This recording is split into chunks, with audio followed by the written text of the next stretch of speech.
What up? Psycho-Gnostic 777. What up, Psycho-Gnostic? Coming at you with another intrepid trip report. This dude, Psychonaut6999 on YouTube, talking about the DMTLs. Like, you know what's up, dude. Whatever, bro. Obviously, this guy hasn't broken through, man. His fucking ego's so big. Like, I can fucking see it, dude. His fucking ego's just way bigger than mine still. But anyways, dude, I'm not trying to hate. I ain't trying to show shade on no homies. I'm just kicking it here in the apartment in Sanitas. Just fucking got back from Filiberto's, dude. Got a sick ass carnivore. Lola at the front desk was like, yo, dude, your fucking eyes are so red, bro. I was like, whatever, just give me the carne. So, like, oh man. So, this fucking DMT trip, I just gotta tell you guys about it. I don't even know where to start, dude. Like, I'm still reintegrating into, like, my reality or whatever. Like, my dad called me earlier. I couldn't even answer the phone, dude. It's just like, fuck, man. Like, what the fuck do you want, dude? Yeah, I got your fucking bank transfer, bro. I paid my rent this month. I'll see you again next month, dickwad. So sorry, but like, fuck, man. It's always calling when I'm stoned. I got this fat hit of DMT for free from my bro. My boy Roscoe, he fucking lives over in Felton, but he's like a legit shaman.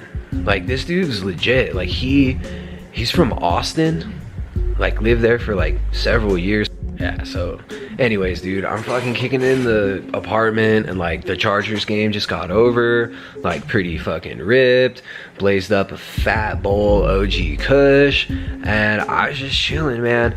My boy Roscoe showed up. Roscoe's legit, dude. Roscoe's got like fucking full-on connects all over, dude. His buddy is a legit shaman, like truly legit. Traces his lineage, full-on apostolic lineage, tracing back to Terrence McKenna.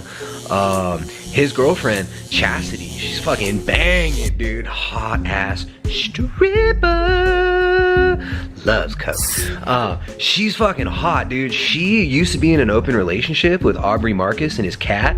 And, dude, she's got fucking crazy stories, dude. We were just sitting around blazing some dabs and shit. But she was telling me that in like 2014 at Burning Man, she totally banged Elon Musk in the fucking orgy tent, dude. She's not like 100% sure because she was candy flipping, but she's like kind of sure that she banged him, dude. So anyways, like she's not with Aubrey anymore, so I don't know, but like a couple times she did meet Joe Rogan. She actually met Joe Rogan, so like, yeah, whatever, dude. Maybe I can get on the show or whatever if you guys like and subscribe. Maybe like Joe will see or whatever. Like, not trying to you know, whatever, dude. But anyways, this is my trip report time. What up, Psychonauts? Dude, craziest fucking DMT trip, dude. Craziest fucking DMT trip I've ever had, man.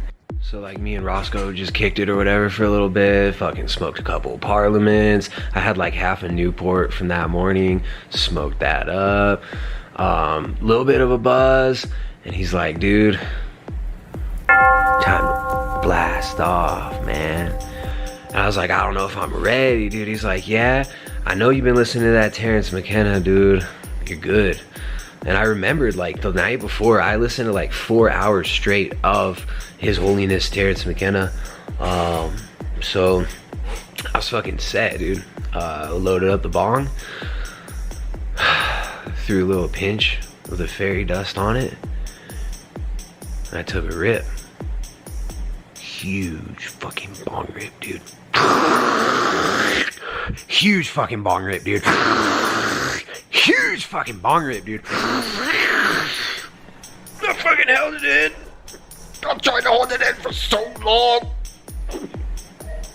I let it out.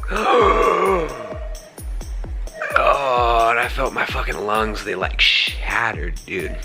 Like a million little alien pinprick dewdrops from the ether penetrating my every orifice and every single cell in my body. And I disintegrated, dude. I fucking disintegrated. It was like I could see my ego just disappearing, man. Disappearing. And we're listening to fucking Angel of Death by Slayer. And that's like a pretty sick song to trip to, dude. Angel of Death, it's pretty fucking dope. So I'm like hearing the lyrics of this song, Angel of Death. But it's not like the normal Slayer song. It's like the sound was broken up into like a million different teeny tiny Keebler elf voices that were literally manifesting my reality. Like, I know it sounds weird, but it was like I instantly transported into another dimension. And out of this dimension, I could like see physical matter coming into existence, being played into existence by Slayer and a bunch of fucking machine elves, dude. And the little machine elves, they were like offering me these Keebler treats. They're like, dude, take one of these little crackers, dude. You know those little Keebler elf things with like the chocolate fudge in the middle or whatever? I'm like, fuck off, dude. I don't like the dry part. I just want the inside. So like they let me like take like a few of them and I just scraped off all the icing, shoved it in my mouth, dude. But like none of this was even happening like in the physical reality. I asked Roscoe later and he didn't even see any. There were like no Keebler treats even like anywhere. There were no elf cookies in my house, dude. But I fully experienced and ate the inside frosting of those elf cookies, man. So I could just feel myself being like wrapped up into a cocoon. Like the universe was like putting me in a womb. And my boy said I was sitting there. I actually got video of it. We were fucking Snapchatting the whole thing. It's on my Snapchat. Make sure to follow me on Snapchat, by the way. We fucking live streamed the whole trip. And I was in the fetal position, just humming the whole time. Like outwardly, but inwardly there was something totally different going on, dude. The Roscoe loads up the bong, puts a little pinch of the white fairy dust DMT on my bowl. I fucking blaze it in one rip, dude. One rip. It felt like my fucking lungs turned to glass and shattered. I take a huge hit, dude. Get out here, dude.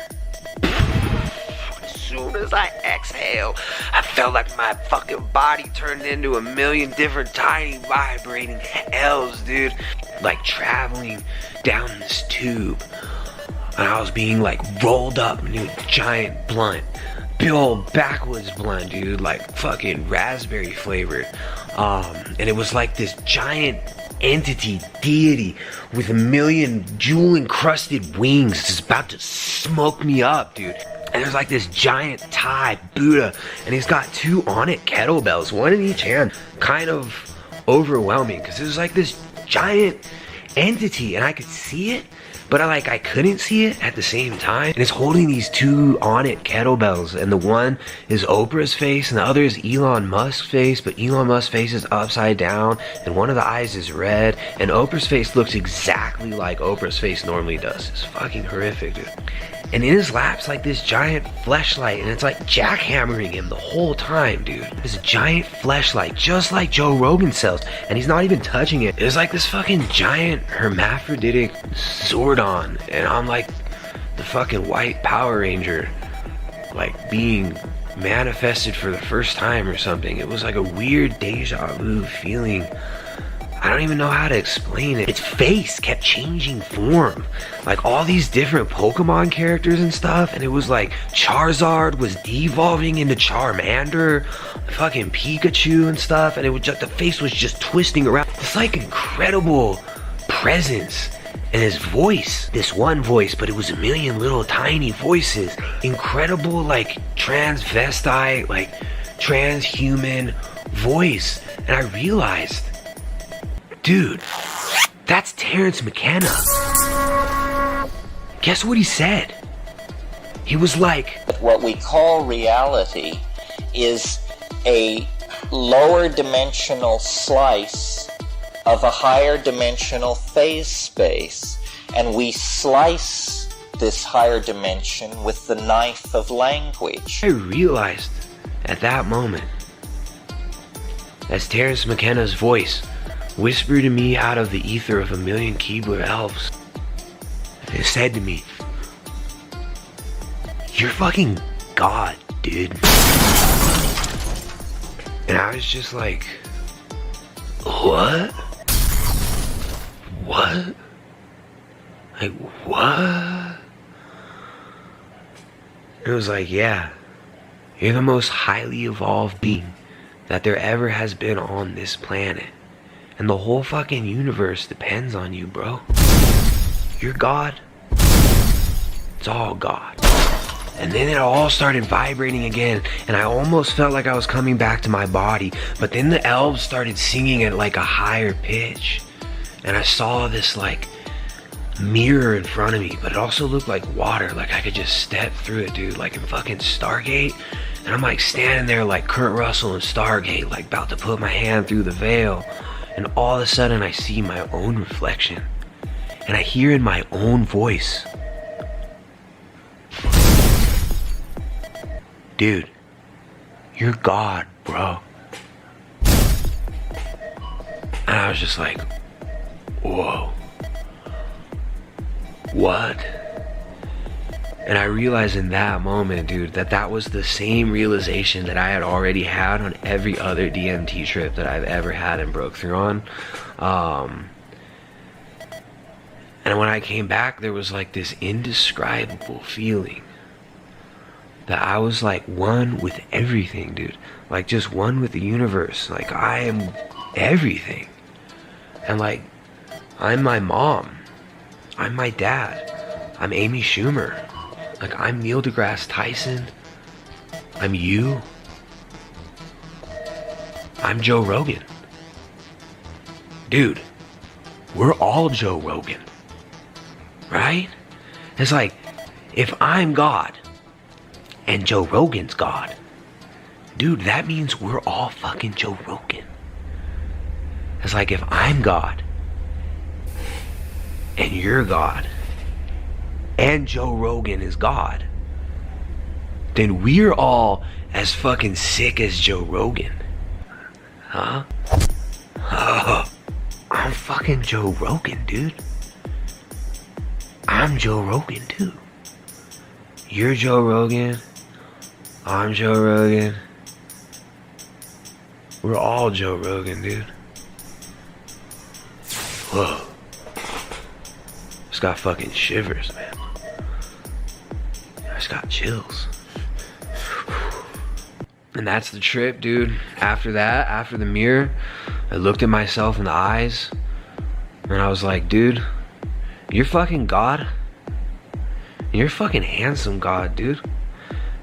And I like leaned forward to like give myself a fucking fist bump.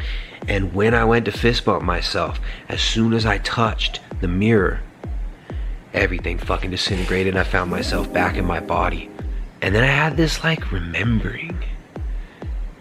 It's like a memory that this is the same realization I get every time I do DMT. But it's so weird. I realize it's just my own ego that keeps me from being like really fucking happy, dude. I just knew that my ego had been totally dissolved, just disintegrated. And I finally learned to like truly love myself. So it's like, if God can't love God, then what's the point, dude? So yeah, like my last little message to Psychonauts 6999 or whatever. You're kind of a poser, dude. Doesn't seem like you really have ever broken through on DMT. Whatever. Shout out to you. Hope you fucking get your shit together and lose the ego, bro. Because I can tell right now that ego is like, it's pretty big or whatever. When your ego really dissolves, You don't have that vibe like you got, man. It's like different, like I am now, man. Like I know that my ego's dissolved. That's way fucking smaller than your fucking big ass ego, dude. And like, you're God too, man. And we all have the wisdom of the universe vibrating on and through and in our bodies, dude. We're like that fleshlight that the giant Thai Buddha deity was wanking himself with, man. We're the fleshlights of the gods, bro. Shout out to Joe Rogan for turning me on to DMT. Shout out to His Holiness Terrence McKenna. May he rest in peace. Fucking shout out to Roscoe for the craziest hit of DMT I ever had in my life. Shout out to the keyboard elves. Thanks for the cosmic Scooby snacks. And this has been another trip report from Psycho 777, dudes. Keep tripping, trippers.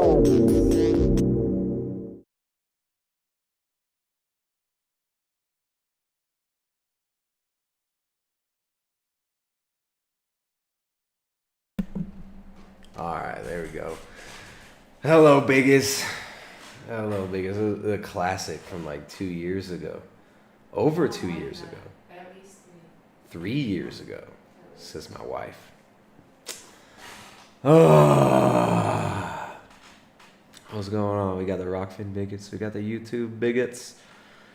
We're talking psychedelics, social media, celebrity, psychosis, the metaverse, and the culture of depersonalization. Right? Because that's really what this is all about. That's really what so many of the cultural, the viral cultural occurrences that we've been seeing that have kind of swept across, the whole world now. Right? The whole world. It's not just Western culture. It's everything. We've got a global McModel culture now. And all of this is leading us towards something. Right? Psychedelics, the metaverse, augmented reality, artificial intelligence, psychotropic drugs, the rekindling of this new generation's interest in psychedelics, which seem to be pushed in different ways on each generation. Right? All of this is for a reason. We're going to get into what those reasons are today. So thank you guys for sharing the videos. Thank you guys for liking the videos. I can't... that intro video is over the top. That was over the top. I'm sorry for the for the ridiculous intro. That was a pretty funny video. That's a classic. Sorry for all the swearing in that one. It was... Just in case you're wondering. Just in case you're wondering, that was obviously satire. It's clearly satire. Ban Hammer over there on Rockfin. Ban Hammer, big shout out to you, man. Ban Hammer over there buying his way to the top level, the top of the pyramid of my metaverse. Ban Hammer showing that his ego is way smaller. Right? His ego is so much smaller than all you other bigots in the chat over there. You can tell because you can tell how small, how teeny tiny, minuscule his ego is because of his generosity with donating that $2 tip and that $20 tip. Ban Hammer, thank you, dude. Because you and Jay should go full steam at improv or comedy. Thanks for the laughs. Thank you, Ban Hammer. Yeah, I don't know. I go in and out of the mood for thinking. Sometimes I enjoy comedy. Sometimes I could not care less. Sometimes I could, but I don't know. All you bigots, you guys seem to enjoy the goofy streams, the topical streams. We're gonna keep this one fun. We're gonna keep it light, even though it is a heavy subject. So thank you, Ban Hammer. Tipping $20. This was supposed to be a Jackson. I guess that was. No, he gave 2 tips. The first one was a $2 tip. The second one, he threw a 20. Thank you guys for supporting over there on Rockfin. If you're watching on YouTube, make sure to go over there on Rockfin. We might do the second half of the stream exclusively to Rockfin because we're getting into some. We're going to be getting into some potential topics that might not be exactly YouTube friendly. Might not be exactly YouTube friendly. So you guys make sure to share it, like it, and do all that stuff. We got YouTube. We got Rockfin. If you're watching on YouTube, full episode is available uncensored over there on Rockfin. That's for the people with the really small egos, the people who are higher up on the ladder, on the totem pole of ascension. The ascended masters. The ascended masters are are over there on Rockfin, where we get no censorship. We don't have to worry about biting our tongue. Right? And we'll try to keep this as YouTube friendly as possible, but I don't know how. I don't know how YouTube friendly this whole stream is going to be. So today we're talking about this concept of depersonalization. All right, this is the thread that ties the psychedelic experience, right, and a lot of Eastern mysticism experiences that have become so popular now, with technocracy, with the metaverse, with social media, weaponized social media, right? Weaponized e-celebrity status or wannabe e-celebrity status, as we see, right? Just driving so many children, grown ass men, dude. Like look at Ethan Klein, right? Ethan Klein, former comedian, never really was funny.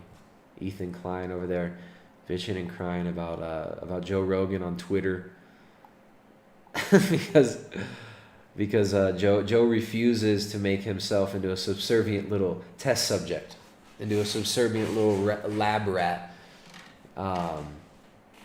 These e-celebrities, like a different type of e-celebrity, but Connor Murphy, great example, right?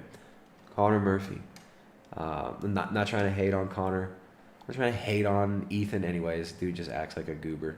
But you see this desperate search for digital recognition, this search for celebrity status, this altered reality that is the reality of reality TV stars and what is the new kind of almost decentralized, but it's still all centrally controlled. The new decentralized internet reality TV stars of these like IRL streamers, right? I mean, the IRL streaming, it's not as popular now as it was a few years ago. Or these, YouTube personalities, like we saw with Connor Murphy, start interfacing with psychedelics, have, these extreme exalted experiences, and end up in some really weird places, right? So social media, the social credit system, which is what social media is quickly leading us towards, and psychedelics. These things are intimately tied together, and what ties them together, the thread that ties them all together, is depersonalization. Right? This is the result of so many of the cultural trends that we see right now. Right? From the metaverse to the psychonaut realm. Depersonalization. What is depersonalization? What is it? Depersonalization is kind of a psychological term, right? More of a modern secular psychology term for kind of what I would say is more like a spiritual sickness. Right now, there's a website, depersonalization.info. I've got pulled up right here. The definition they give of it. They say, quoting from depersonalization.info, when your world seems strange and you've lost your sense of self, you'll be hard-pressed finding a name for your affliction, but there is one, depersonalization disorder, and it's nothing new. It may happen when you first wake up, or while flying on an airplane or driving in your car. Suddenly, inexplicably, something changes. Common objects and familiar situations seem strange, foreign, like you've just arrived on the planet, but don't know from where. It may pass quickly or it may linger. You close your eyes and turn inward, but the very thoughts running through your head seem different. The act of thinking itself, the stream of invisible words running through the hollow chamber of your mind, seems strange and unreal. It's as if you have no self, no ego, no remnant of that inner strength which quietly and automatically enabled you to deal with the world around you and the world inside you. It may settle over time into a feeling of nothingness, as if you were without emotions, dead. Or the fear of it may blossom into a full-blown panic attack. But when this hits for the first time, you're convinced that you're going insane. and wait in a cold sweat to see when and if you finally do go over the edge. What you don't know at the moment is that this troubling experience is distinctly human, experienced briefly at some time or another by as much as 70% of the population. Now, I'm going to end the quote there. I think that's a very strange thing. To say that 70% of the population is experiencing this depersonalization. Now, this is not something that I would say is a normal occurrence for human beings. This is something that can be caused by traumatic experiences. This is something that can be chemically induced. This is something that can be created through experiences with drugs, right? This is something that can be also created through experiences with like virtual reality. Yeah. VR, virtual reality. You see our VR soy jack in the image behind me here. Now, this is not normal. Interesting how they're normalizing it though, right? How can they say this is normal? Depersonalization. So the term itself has been around for a long time. A psychologist named Dugas coined it as a unique medical condition back in 1898. While the term depersonalization is often linked to dehumanizing situations such as prison life or brainwashing, chronic depersonalization is an insidious mental condition that can begin on its own. The individual's perceptions of the self and the self's place in the world somehow shifts into a mindset that is altered from the norm, becoming hellish for most. Now again, this doesn't just arrive in a vacuum. They're acting like this is just some simple chemical imbalance. This is just, a natural human thing. It just happens to 70% of people. They get this feeling of complete alienness to themselves. They get this feeling of isolation, right? This feeling of dread, this feeling of disconnection from themselves, from the inner state, from the outer world, disconnection from everything around them. This isn't normal. This isn't something that just arises out of nowhere, right? This isn't something that just happens. This is something that happens as a result of stimulus around us, right? So we're talking about some of those things that can create the situation today. Right now, this depersonalization experience, it's not just something that's a minor inconvenience to people, right? This idea, this state of depersonalization, this can be weaponized as well. And this can be used. This can be used as a tool for cultural engineering. This can be used as a tool for manipulation. This can be used as an actual weapon against cultures, against individuals, against families. So we're going to talk about a lot of fun stuff today. Trapped in the metaverse. Plenty of people getting trapped in the metaverse, trapped in a false reality, trapped in a hellish internal state that is not our natural state. This is not just a natural thing. This is not just a normal thing. This is something it's awful. It's something that's awful. So we're going to explore the first topic today, the first way that depersonalization is being normalized, is being, in fact, weaponized, being fully weaponized. And that is psychedelics. There we go. Here we go, psychedelics and depersonalization. So here we have a young, healthy, mentally healthy, physically healthy individual, right? Seeking, he's looking for more, right? This is somebody, this is what Michael Landfield, Raw Vegan, right? So Raw Vegan YouTube channel, this guy seeking health, seeking healing, people that get into this raw vegan thing because they want something other than the norm, right? The normal, mainstream, cookie cutter culture has not done it for these people. right? Their health is falling apart. They start seeking ways to get healthy physically and mentally. And one of the first little subcultures they come upon may be psychedelics, right? Or also maybe the diet cults, right? Veganism, seeking enlightenment through our diet, seeking enlightenment through the foods we eat, the foods of the gods, as Terence McKenna would call the mushrooms. Terence McKenna, one of the proponents of psychedelics, is very popular among all of these psychonauts and vegans because he promoted the use of psychedelic mushrooms. And what's the result of this? What's the result of the psychedelic experience? Unfortunately, it doesn't end up getting people. People get sold on this as if they're gonna get enlightenment, right? You're gonna get this awesome counterculture. You're gonna get connection, right? You're gonna get power. You're gonna get psychological, spiritual power.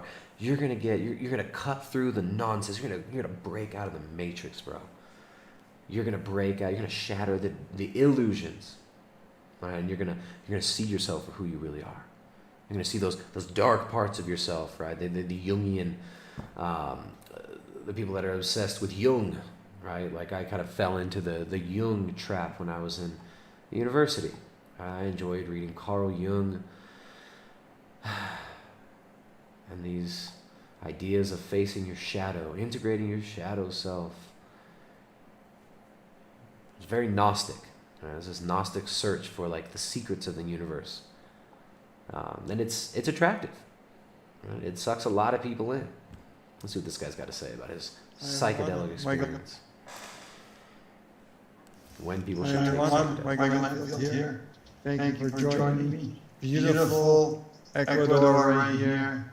Beautiful, beautiful, beautiful. I'm standing in the most amazing place, or one of the most amazing places. It's part of Ecuador, close to Guayaquil. This is amazing. I wanted to talk today about the update and my feelings about psychedelics, or as they call drugs, or illicit drugs, or whatever it may be. Now, drugs I don't consider to be plants. Marijuana, ayahuasca, all these plant drugs are just that, coming from plants. There's nothing wrong with things coming from plants. But if people are taking these substances, these plants, and they're not ready for them in the right state of mind, if they just want to take them because they want to get high and they want to party all night long with it and stuff like that, they're abusing Mother Earth. Just like if you're eating plant foods rushed, we're abusing our bodies and Mother Earth. And so eating plant foods rushed. All right, so when people get into the raw vegan thing, their health falls apart. So they start coming up with these ideas about like why they can't digest the indigestible foods that they're trying to force their body to constantly digest. And these are some of the copes that come up. But anyways, you could see, this. We're a minute and a half in. It's just like, dude said nothing. You said nothing, bro. You said nothing. Anyways, I'm not trying to like pick on this guy, but the disconnect from reality, the depersonalization. This is sorry guys, I had my desktop audio on. That's my problem. Thank you for letting me know, Caleb. Echo on the video. Very, very common, really common thing.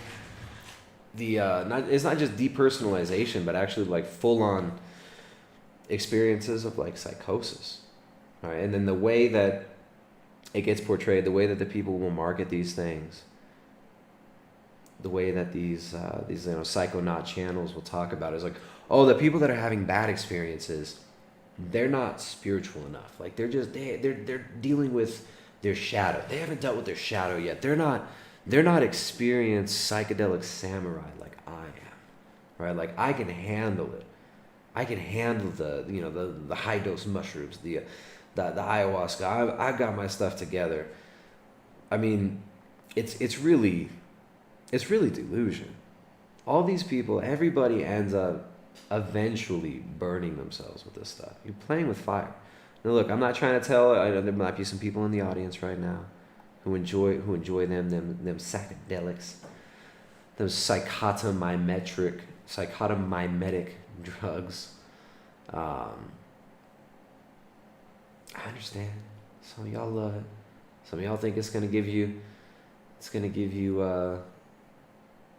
powers. It's gonna help you to see the beyond. Look, all I'm saying, you gotta be careful. I don't recommend using these things at all. As somebody who has used them, I will tell you, there's nothing you're getting from these things other than a false. You're getting it's like false light, right? You're getting delusional, right? Listen to this kid. Look at this young kid. Like this video, only a few hundred views. Albert made this video. His name is Albert. In this video, you will discover what the best beginner psychedelic is. If you decide to take LSD or other synthetic psychedelics, always test it with a testing kit. And then he's got his links for the testing kit, right? But this is these things are being marketed to children. These things are being marketed to kids as some sort of a cool escape from reality, some sort of a viable subculture, right? People looking for community, people looking for connection. I mean, these are kids. These are children. Right? These are the last people who should be taking these things. And unfortunately, these are the people who consume these things the most. All right, before we go any further, we're about to watch this video. Get some tips from this kid about what the best psychedelic for beginners is. Shout out to the sponsors at chalk.com. We got this code. I think this is going to be it might be the last few days, right? We're about to change that code. This code, Big60, gets you 60% off store-wide at chalk.com. Highest quality adaptogens, right? Natural, right? Not natural as in Terrence McKenna's mushrooms. Not natural as in the dimethyltryptamine in the ayahuasca. No, we ain't talking about that. We're talking about balancing your hormones. We're talking about improving immune system function. There is a place, there is a time and place for high quality medicinal plants. Right? Chalk.com got the highest quality adaptogens. Best stuff out there. I'm a huge fan of the Shilajit, the Daily, the Tomcat. Right? If these kids, we get these kids all chalked up instead of shroomed up, we'd see totally different results in our culture. Right? We got a lot of chalk deficient, imbalanced hormone children out there trying to get their lives together.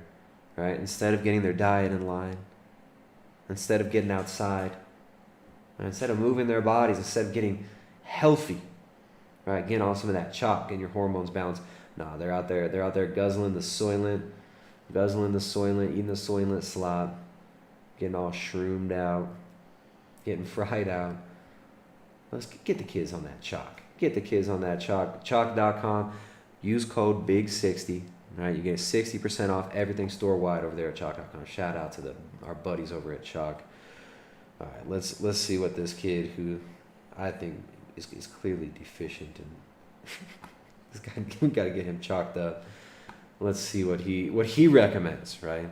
In this video, I'll share with you what the best beginner psychedelic.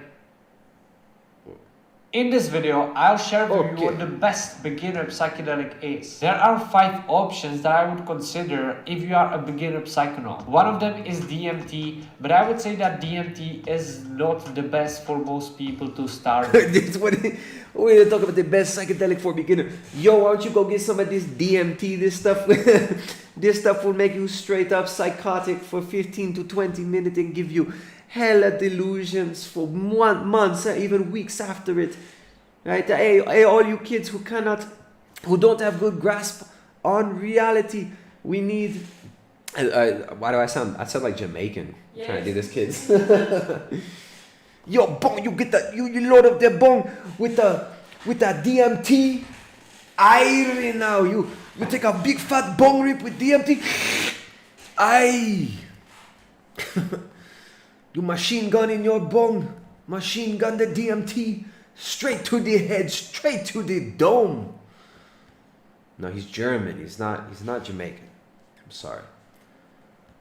Dude, this kid, best psychedelic for beginners. Yeah.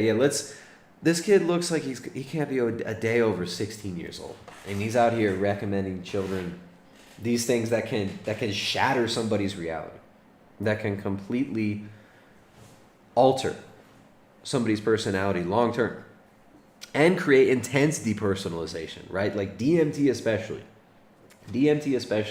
You are playing with straight up fire. What a crazy world. Physically, DMT is extremely safe. It cannot kill you. Oh. But mentally, it can be challenging. The reason is that Challenging. DMT is very intense and it produces an incredibly challenging experience around 50% of the time. On top of that, DMT is usually smoked and the smoking process can be quite tricky. This substance is also hard to measure, so I don't think that DMT is the best beginner psychedelic. Then we have real sergamides, LSD, LSA, and Alala. Alala. Yo, you could take like some LSD, LSA, and Alala, or you could take like any one of these awesome research chemicals that you don't know what long-term effect will have. What? I can't figure. What is his accent? Okay, in the chat on YouTube is laughing. Like, what is this dude's accent? I have no idea where this guy's accent's from, but it's creepy. Joy Jackson, what's up, Joy?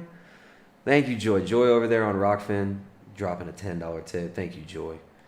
Caleb on Rockfin. Sean, what's going on Rockfin?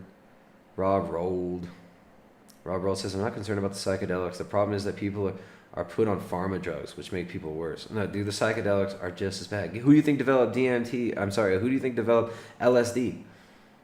Who developed LSD? Right, it was Sandoz. Come on, man. These people, the pharmaceutical companies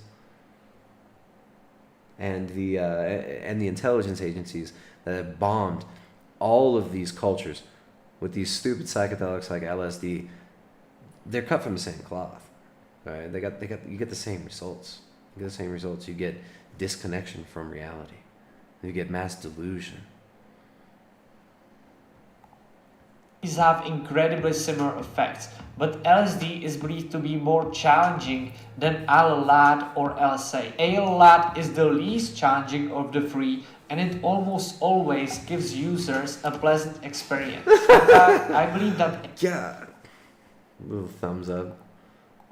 experience. In fact, I believe that Alalat is the least challenging psychedelic ever. It's even less likely to cause you a bad trip than MDMA, which already is incredibly pleasant. And LSA is somewhere in between.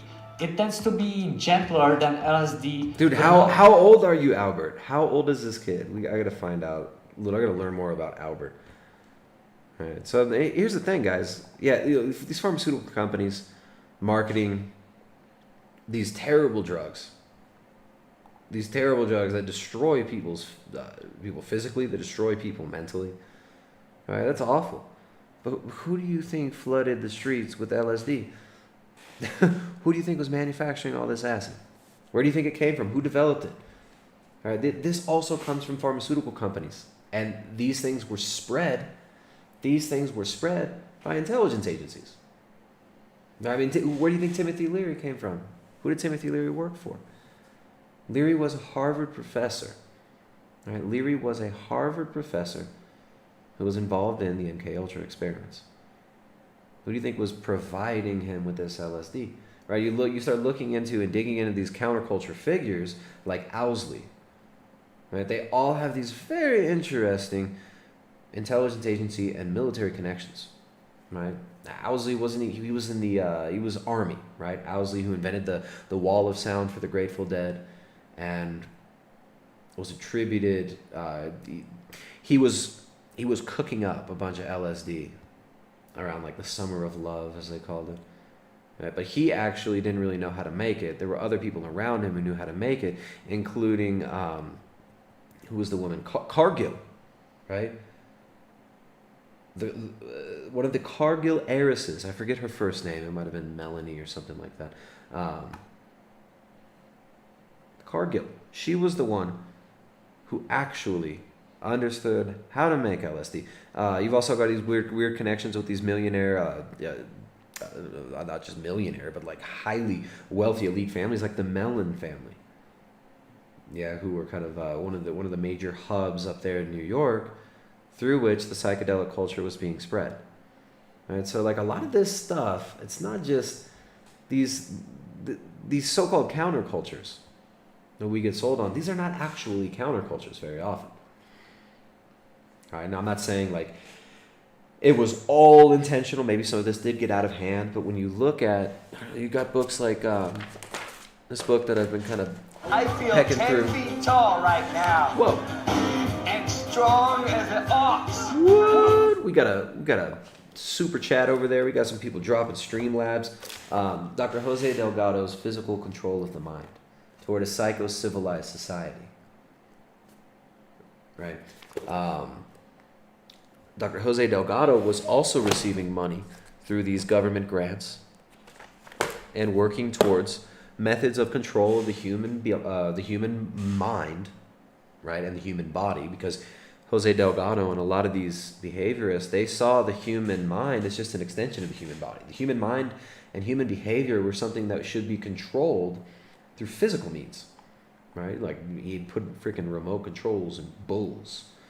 He put a microchip in a bull and was able to stop it by remote control. This is in the 1950s. Right? Dr. Jose Delgado in the 1950s is studying brain implants and microchip implants. Right? No joke. Radio frequency control of the brains of animals, including apes, right? And also, they saw humans as animals, and they tested on humans and treated them as animals. So Dr. Jose Delgado in here is talking about the use of drugs. He's talking about the use of technology. He's talking about the use of radio frequency. He's talking about the use of magnetic fields. He's also talking about the use of trauma. Trauma, in order to bring about these states of depersonalization and disconnection from reality, to make people more placid and able to be controlled. And unfortunately, we've seen generation after generation of children being corrupted with various cocktails of drugs developed through pharmaceutical companies or military. Sasha Shulgin worked for naval research or something. Sasha Shulgin, who developed all these analogs of mescaline, 2CB, 2CI, all these research chemicals, these stupid ass research chemicals that these kids are taking out there. A lot of kids, they think they're taking acid or something. They end up taking like 2CT7 or 2B bromofly, all these stupid ass research chemicals. These were developed by Shulgin. Government funded, connected to the military. Right? These things are not, this is not just coincidence, guys. These are tools. These are tools for creating mass depersonalization. Right? And you get look at these kids promoting this. This is crazy. Research chemicals, are they safe? In this video, I will share with you whether research chemicals are safe or dangerous. Research chemicals are basically analogs of popular psychedelics like LSD, MDMA, psilocybin, and ketamine. The difference is you can buy these semi-legally from the internet because they are not yet popular enough for them to be banned. At least that is in most countries. I am only going to talk about psychedelics, not research chemicals like stimulants or steroids. With these, I'm not sure about the safety because I have not looked into it that deeply. So we are going to talk about things like synthetic cannabinoids and ALD52 and 1CP LSD, 1P LSD. Now, I said that you can buy these. All these synthetic cannabinoids, like these things are awful. These things are awful. I mean, so. Anyways, I can't handle any more of this idiot's channel. I hope this kid's alright. He hasn't put out a video in like 6 months. Let's see. Oh no, wait, 10 days ago. He's got another. Is this Bertic? He's got another channel. Okay, so 10 days ago he is alive. I'm not gonna eat or drink anything for the next 3 days starting now. But look, I'm not doing this to torture myself or as a practice of self-harm. I got some good reasons for this challenge. I would love to detoxify my body. Okay. All right. Yeah, so these research chemicals, all these things, horrible. You guys remember the bath salt stuff? Those are all synthetic cannabinoids, right? That, of course, like he was saying, they're research chemicals. They're not yet illegal because the governments can't keep up with banning all these different analog substances. A lot of these are even more dangerous than the natural substances that they're derived from or trying to mimic at the molecular level. I mean, I'm sure everybody watching this has known somebody or has maybe a family member who has been harmed by these things. I actually got a cousin of mine who had terrible experiences with some of these research chemicals, like the bath salt things, or what do they call it, like that gas station weed stuff. Like I guess they would sell this stuff at gas stations, and it's like synthetic cannabinoids, and they even make it look like little weed buds, and essentially people just go psychotic with these things. People have full-on psychotic breakdowns with some of these synthetic materials, synthetic drugs. They're freaking horrible. Freaking horrible. But I'm not just saying that, like, oh, just the synthetic ones are bad, right? A lot of people end up having these depersonalization experiences with mushrooms, with cannabis as well, right? I mean, edible cannabis in high enough doses can create crazy experiences. I mean, I remember being in college and making like weed butter, right, and putting them into brownies, and then like I gave some of these. I made some that were really, really strong, and I had a friend that ate them, and he was like 3 days. He was like asleep for like 3 days, like hibernated for 3 days, and said it was. I mean, this is somebody who had taken a lot of these psychedelic drugs as well. Said it was just like a crazy trip. Like he felt like he had been like dosed with not acid, obviously, because it was a bunch of pot brownies. But anyways, you can even get these depersonalization experiences and have these kind of these strange, almost psychotic reactions to edible cannabis as well, right? It's not like just because they're natural, they're safe. Right? And the cultural context in which these are being promoted, they're being promoted as a religious tool. They're being promoted as a tool for ecstasy, a tool for communion with the universe. This is really dangerous, guys. This is dangerous. Timothy Leary used to always talk about how set and setting are going to influence the nature of these psychedelic journeys. And if you just, if you have the right set and setting, you can have this really amazing experience. But if you have the wrong set and setting, it can be bad. These are tools that can be used to create mass delusion, to create major changes in a culture. These are tools that are for, and always have been used as, cultural engineering weapons in many cases. Right? And we're going to talk about that a little bit later as well. We're going to talk about how the mushrooms, how Terence McKenna's mushrooms were used by the Aztecs. You like that Terence McKenna, that lispy, gay-ass Terence McKenna voice.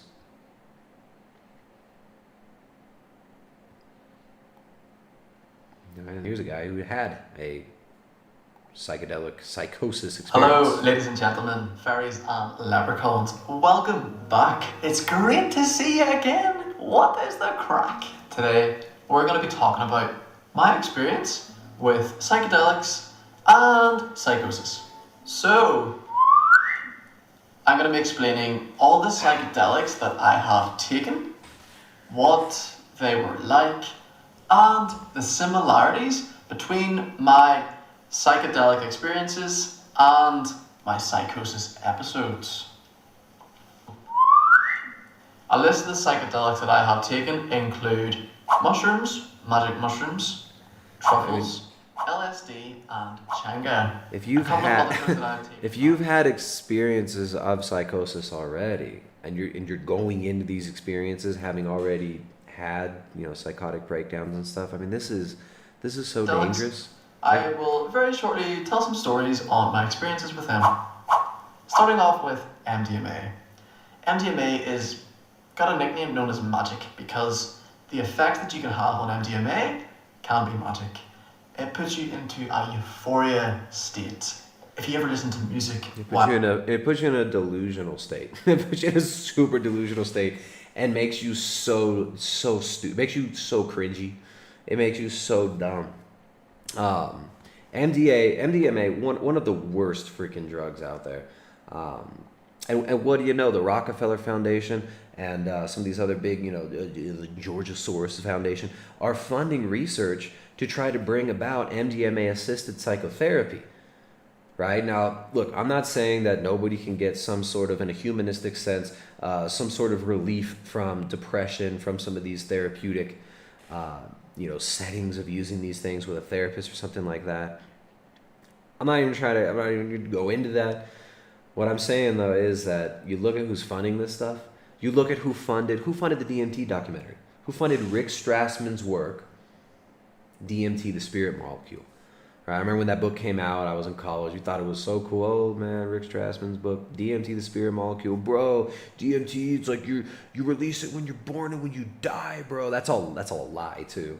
All right, so the mythology around DMT, when this book was coming out, when Strassman's book was coming out, when his research was being published, Rick Strassman was this, he's like a doctor, and he got funded by the Scottish Rite. He was funded by Freemasonry to put out his book, DMT, the Spirit Molecule, that postulated that DMT is made in the pineal gland, and that it is this bridge to other dimensions. It is this bridge between life and death, and is basically, they deified DMT in this documentary. Joe Rogan, well, the book, he wasn't in the book, but in the book, the documentary that was based on the book, rather, Joe Rogan was like the MC of the documentary. I remember everybody thought that this was so cool, this is so groundbreaking. You open up Rick Strassman's book, and he gives a special big thank you to his funders, Scottish Rite Freemasonry.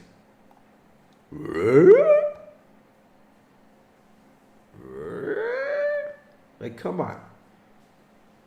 You think the CIA manufacturing all this LSD and spreading it all over America at a time when they're also flooding mass media with demonic imagery, right? With hypersexualized, androgynous rock stars, right? Very effeminate men, hypersexualized, effeminate men like Jim Morrison, whose father,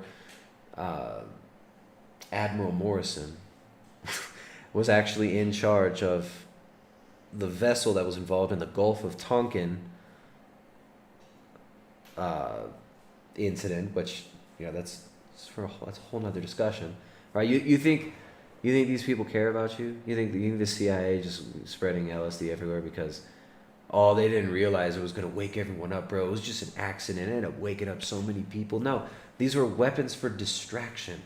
While they're sending hundreds of thousands of U.S. boys to go die, right? To go get gunned down and to go get used as cannon fodder and to mow down men, women, and children in Vietnam, right? You think the people who brought you the Phoenix Project and MK Ultra, you think that this was like some sort of an accident that just got out of hand? When you actually look at the results of it, you look at like what was Woodstock, right? Just like a giant mud pile of people humping, big mud hump pile. You think that was, you know, that's enlightenment? These were experiences. The setting of these experiences were influenced by, dictated by, and managed by people like Dr. Jose Delgado, who in his book about physical control of the mind talks about using technology and using trauma to create dissociative states in people. Those same dissociative states are made by these drugs that are being promoted. No, these people don't care about you. They don't love you, right? These are the same people that are trying to feed you bugs. These are the same people telling you, get in your coon pod, throw on the VR goggles. All right, so we're going to get into this in a minute. Let's listen to a little bit more of this guy. First of all, look, shout out. Big old shout out. We got Chalk. We got the homies from Chalk up in the chat. Shout out to our buddies from Chalk. We got that big 60 code. You guys, I think this code's only going to be up for a couple more days. We had this end of the year, big old fat deal. Big 60 at chalk.com. All right, you got that coupon code BIG60. All the bigots out there, you're going to get 60% more DMT machine elves with your bottle of the Chalk Daily. All right, highest quality adaptogens. All right, while these people out there trying to destroy your minds, these people out there with these freaking psychedelic drugs, destroying our cultures, destroying children, destroying your minds, trying to soy you up. We out there with that Chalk trying to get you unsoyed. All right, these people trying to destroy your health. We're trying to de-soy you. All right, the anti-soy from chalk.com. Use that code BIG60. You're going to get 60% off everything store-wide, plus 60% less ego. Yeah, 60% reduction in your ego, 60% increase in global warming when you use that code. Go to chalk.com. There's a link down in the description of the video. Let me throw the link in here in the chat. Got to use that BIG60 store-wide. I think that's only going to be up for like 1 or 2 more days. So I hope you guys are taking advantage of this. Take advantage of the generosity of Chalk. I'm a huge fan of the Shilajit. Right? I love the purified Shilajit. It's standardized at over 50% fulvic acids. Right? Our minerals are depleted. Our bodies are depleted of many minerals. So I'm a huge fan of Shilajit for many reasons. It's also really good for detoxification of heavy metals, for brain function and hormone balance. I also like the daily. Shout out to Chalk for the daily. The daily formula is great. It's even, the daily actually has a mucuna extract in it, which that's actually really good for people who are recovering from drug use, and because it helps to sensitize your dopamine receptors, naturally sensitizes dopamine receptors, which is really cool. So yeah, check out the daily. I also like the Tongkat, that Tongkat Ali. Natural hormone balance, natural testosterone booster in that Tongkat Ali. There are female stacks, there are male stacks over at chalk.com. Use the coupon code BIG60. Get that order in now. Bigots, because all you bigots with that coupon code BIG60 are not going to be able to use that in a couple of days. So hit them up, chalk.com. All right, back to our buddy here. Yeah, so this guy shouldn't be surprised that his experiences with psychedelics are mimicking his experiences with psychosis. So let's go over here and listen to his talking about the similarities. In order for the laptop to be connected to the Wi-Fi, it had to be at one end of this room.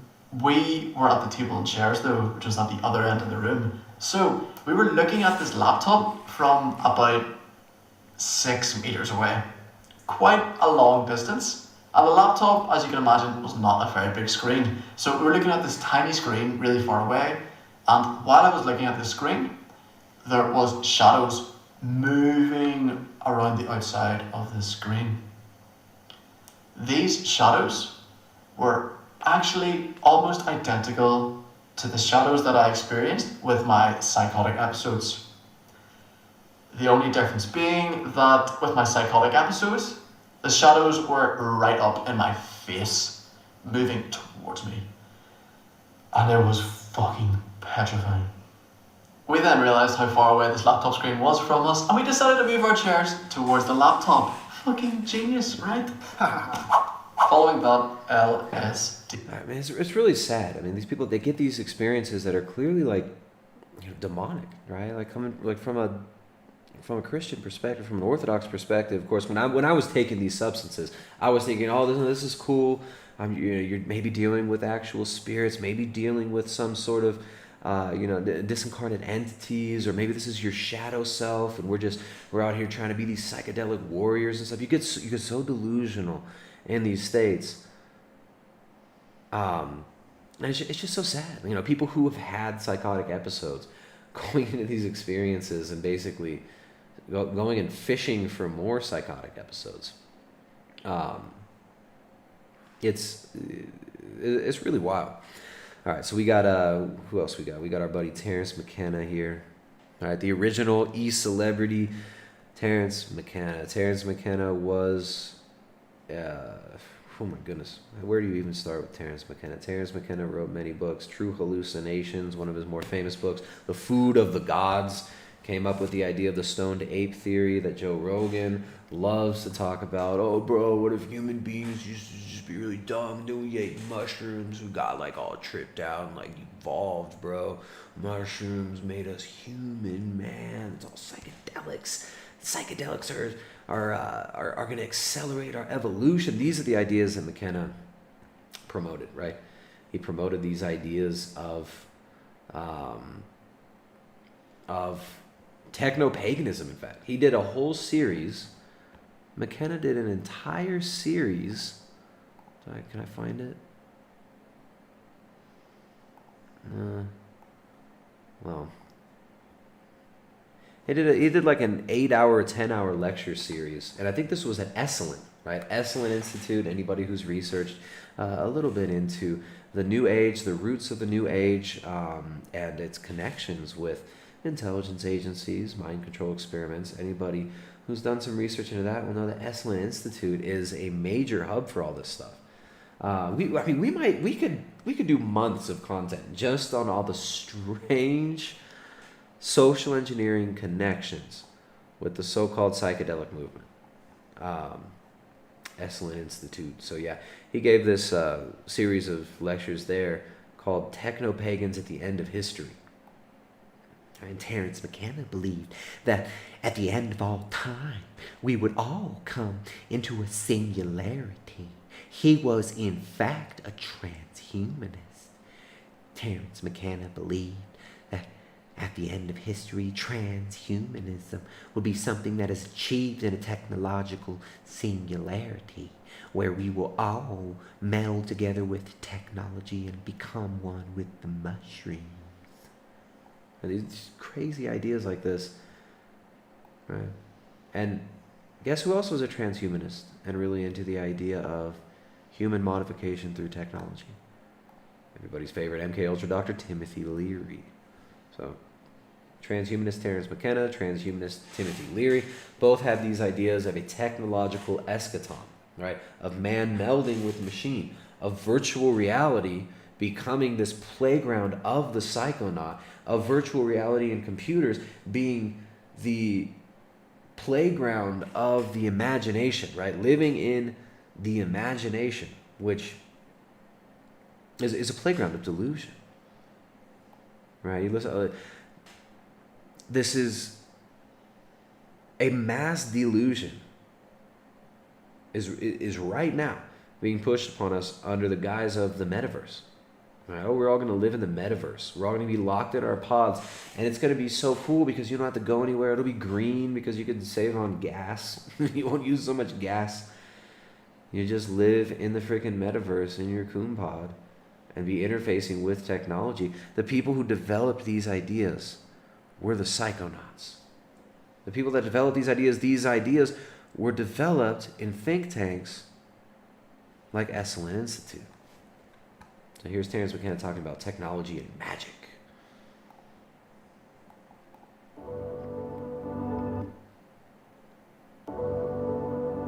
The points that Eric Davis makes in his book is it's astonishing how the ideas of late Hellenistic syncretism, the ideas flourishing in Jerusalem, Athens, Rome, and Alexandria from the 2nd to the 4th century. So again, he tries to tie.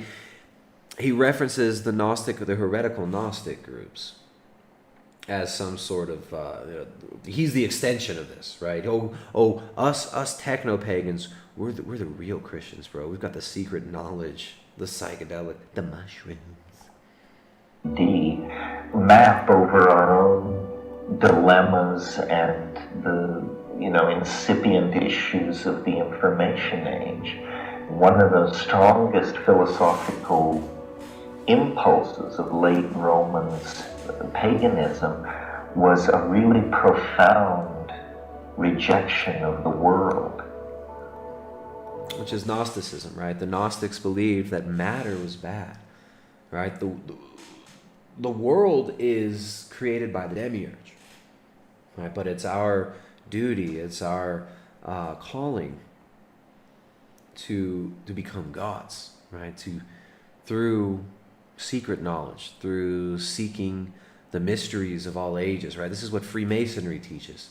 Then we can become gods. And this is what Terence McKenna taught. He taught that we would become gods through psychedelics and through technology, through our own will. The world was seen as polluting, corrupt, demonic. The radical Neoplatonist intuition was that man had an immortal, an incorruptible light trapped within him, and that this light came from outside this universe, that the creator of this universe was a demon, that we were inside an iron prison, but that we were truly of the nature of this alien light that was outside of space and time, and that the soteriological enterprise, the salvational enterprise, was to release this light back in. So again, go back to the old Gnostic sects. And this is what psychedelics have resurrected. They are a externalization of the internal secret teachings that the secret societies like Masonry, like the Illuminists, Rosicrucians, have kept hidden from what they call the profane, right, the uninitiated. That's what it is. It's a revival. It's as he called it, a syncretistic revival. What did Huxley call it? Huxley had another name for it. What was the revival that Huxley talked about? This syncretistic revival is essentially Gnosticism repackaged and sold to idiots who think they're going to become gods, right? Look, there were times when I bought into this nonsense. When I was in high school, first years of university, I thought this had to be true, right? This is the secret sauce. The mushroom told me. If we all just eat the mushrooms, then we can all become gods. And if we are all gods, then we can be one with Joe Rogan. We can be one with Aubrey Marcus from On It. And we can all take the mushrooms together at Burning Man. And if we all go to Burning Man at the end of all history, then the transcendental object at the end of all history can be built in a giant Burning Man statue of fire-breathing mechanical dragons that will consume us all. And we can bring back human sacrifice to save us and the planet from the evil climate change and the white males whose testosterone is toxic. and Lucifer is really your friend. And the serpent in the garden was just trying to enlighten you. And you were really just monkeys in the garden, and the serpent gave you the mushrooms. And then you were communicating with the self-transforming machine elves and receiving the Gnostic ascended teachers. Ascended teachings of the ascended teachers. At Honky, donate $20 over there. Tipping $20 on Rockfin. Thanks, dude. We got the Rockfin homies tipping over there on Rockfin. Look at that. We got tips on Rockfin. We got tips on YouTube. The YouTube tippers are back. It's been so long. Shout out to the Rockfin crew. You guys make sure to upgrade to a subscription over there on Rockfin. If you haven't already subscribed on Rockfin, we got tons of content over there on Rockfin. Bunch of premium members only content over there on Rockfin that you can get access to. Hit us up over there on Rockfin. If you're watching on YouTube, there's a link in the description where you can go over there to Rockfin. And like at Tonky, if you feel so inclined, you can drop a tip. He said, I require more Terence McKenna impressions, good sir. Well, apt honky, I hope you are ready for the technological singularity, because the mushrooms have told Mark Zuckerberg that we all must enter the metaverse. And if you take mushrooms in the metaverse, you might never come out of the metaverse. Cookies, tipping $2. Thanks, cookies. Those are the tips over there from the homies on Rockfin. Tippers on YouTube. Dell1000, what's up, dude? Dell says, hey Tristan, how are you today? Do you think the metaverse will be used as a device to treat mental illness? Donated $5, dude. I think the metaverse is being used as a device, much like psychedelics, to create mass mental illness. Right? And this is ultimately what Gnosticism is. Right? This inverts the reality. Right? It's an inversion of Genesis. Anybody who's interested in understanding the ancient and the historical Christian perspective on Genesis, not the Gnostic, inverted Luciferian, oh, Lucifer's just here to enlighten you, and you know, the tree of knowledge of good and evil just gave you some bomb-ass mushrooms, and your ancestors became enlightened. If you want to hear and learn a little bit about the Christian perspective on this, I highly recommend Father Seraphim Rose's book, Genesis, Creation, and Early Man. Now, I think the monastery over there in Platina, they're going to be reprinting that this year. You can find a PDF of it. I just remember that it's been out of print. It all sold out. We started recommending this book a couple years back. So many people bought it, and they haven't printed it. So all the people who want the Orthodox Christian perspective on Genesis, on creation, right? I highly recommend you check that out. I mean, you could also read Saint Irenaeus Against the Heretics, or Against Heresies, it is, or Saint John of Damascus on Heresies, I think is his little book. I have my Saint John of Damascus is a volume, and the section, I think it's called On Heresies, where he describes all of the different strange little sects, these heretical sects such as the Gnostics, who always also believed, a lot of these Gnostic sects would hold that reproduction was bad and was sinful, right? Having babies was bad.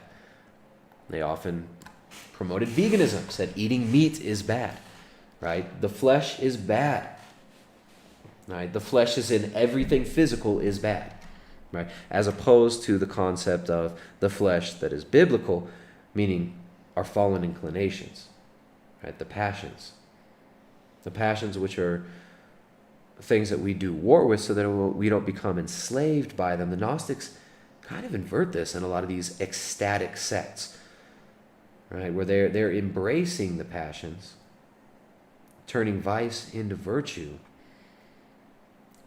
and exalting human pride and exalting man as God, right? Whereas the Christian perspective is that man's disobedience, right? Man's disobedience is what brought about the conditions of the fall. The Gnostics believe that, oh no, God was just mean, and he's trying to hold you back because he knows you're going to be greater than him. Right? Just like the serpent in the garden said, if you eat of this fruit, you're going to become as gods. Your eyes will be open, and you'll become as gods. They're selling you on the same lie now.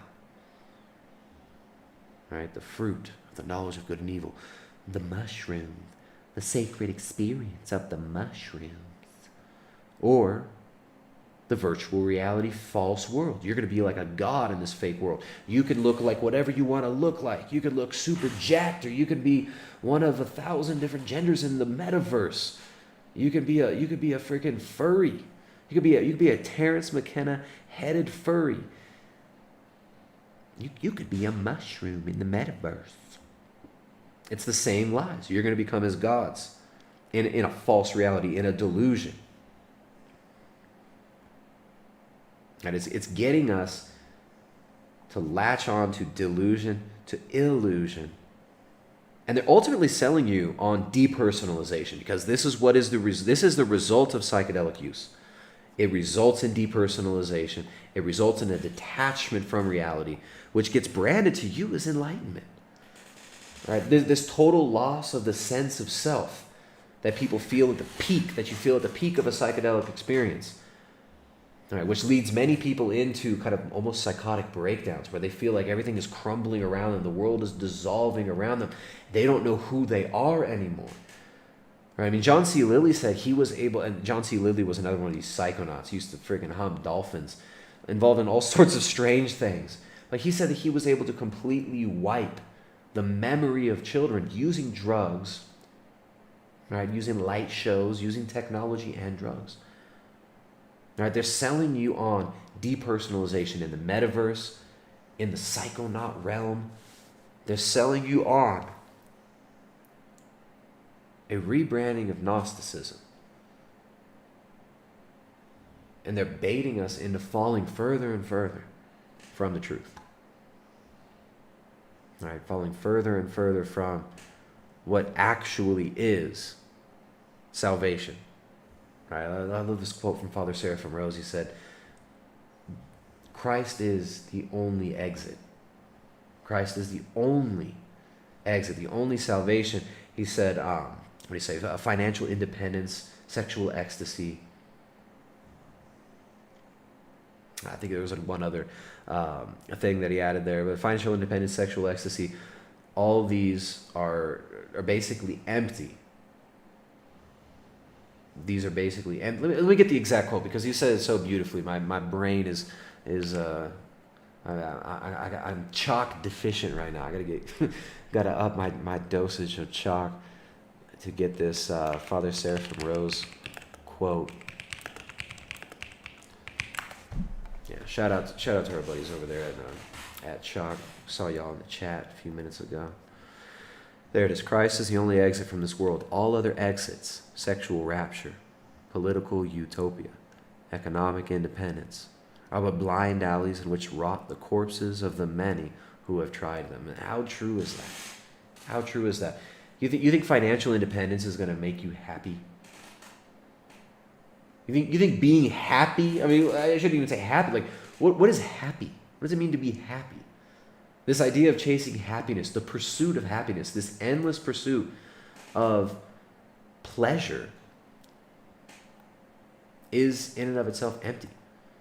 Happiness just becomes an idol. What is happiness? Is it satisfaction? Is it a full stomach? Is happiness an empty scrotum and a full stomach? No.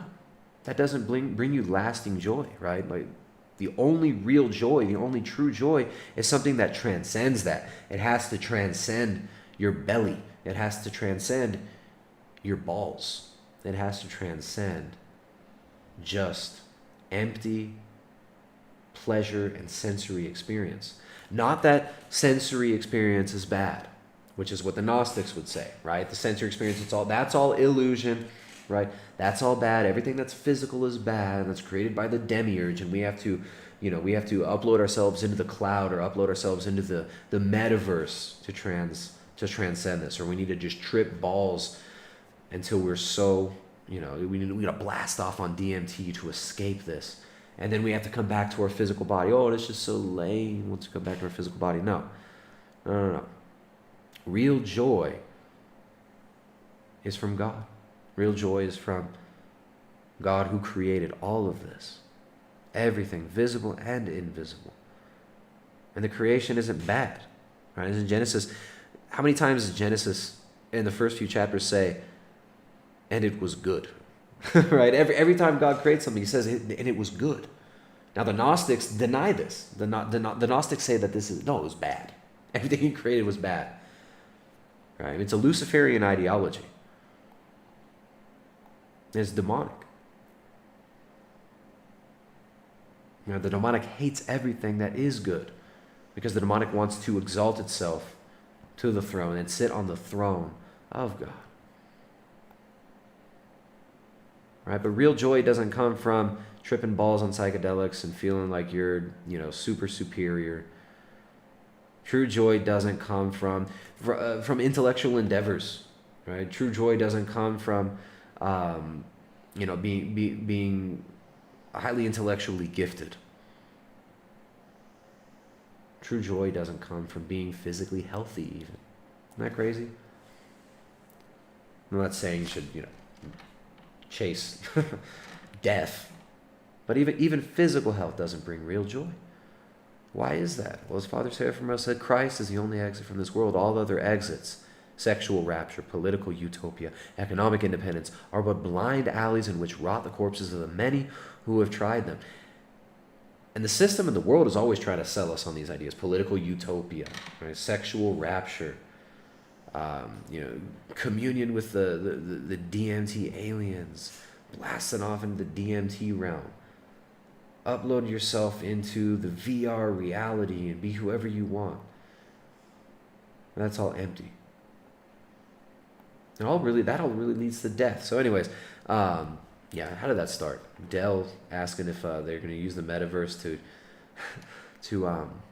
if they'll use the metaverse as a device to treat mental illnesses. No, it's going to be used as a way to create mental illness. Right? And that's what it's being used for. Unfortunately, that's what social media is being used for as well. Right? Hey, it's awesome that I can actually reach out to you guys. I gotta talk to you guys. But this is not the same. This is not the same as you actually being with your family. Right? This is not the same. This is not the same as you being with your neighbors, having real community. That's what we should be building. Real community in the real world. Like this is I love that we can communicate with each other here.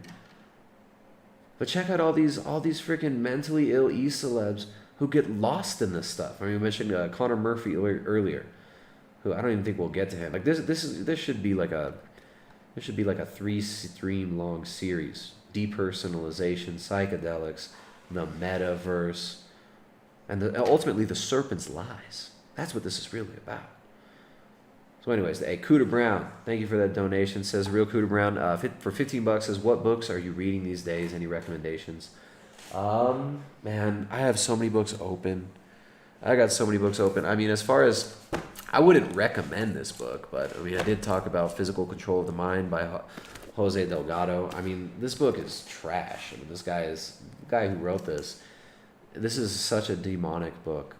But as far as history, anthropology, understanding where these people are coming from, right? The false anthropology that they believe, and this strange humanist model of psychology and physical control of the human organism and mind. Physical Control of the Mind by Jose Delgado. I have been kind of going through that a little bit slowly, been in and out of it. As far as like real edifying reading, St. Theophan the Recluse. There's this book. What is it called?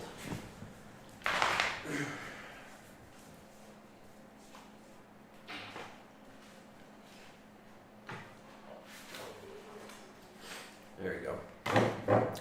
Here's a good one. I'll throw this one out there. I mean, I just mentioned earlier that I recommend a lot of people to read Genesis, Creation, and Early Man by Father Seraphim Rose. Although, I'm sorry, it is out of print. I've been really enjoying St. Theophan the Recluse, The Path to Salvation, a Manual of Spiritual Transformation. One of the great St. Theophan the Recluse. One of the great saints of Russia. This book is fantastic. This book is, I think it's still in print, but you can find a PDF of it. For me to get books that are in print, it actually ends up, I just print them out here. I get PDFs and I print them out and bind them, because to send books where we live is very difficult. So I've been reading that. A few other books. But yeah, check out Theophan the Recluse, St. Theophan the Recluse, anything from St. Theophan the Recluse. Unseen Warfare, another great book. Saint Ignatius Brianchanov's articles and chapters, pieces, writings, essays, whatever you want to call them, homilies on prelest and on spiritual deception. Those are really relevant to the topic we're talking about today. All right, although I'm not here to give you like spiritual advice. I ain't no spiritual guru, right? But obviously, I would recommend, maybe not even obviously, what I would recommend is looking into the fathers of the Orthodox Church, right? The ancient church fathers.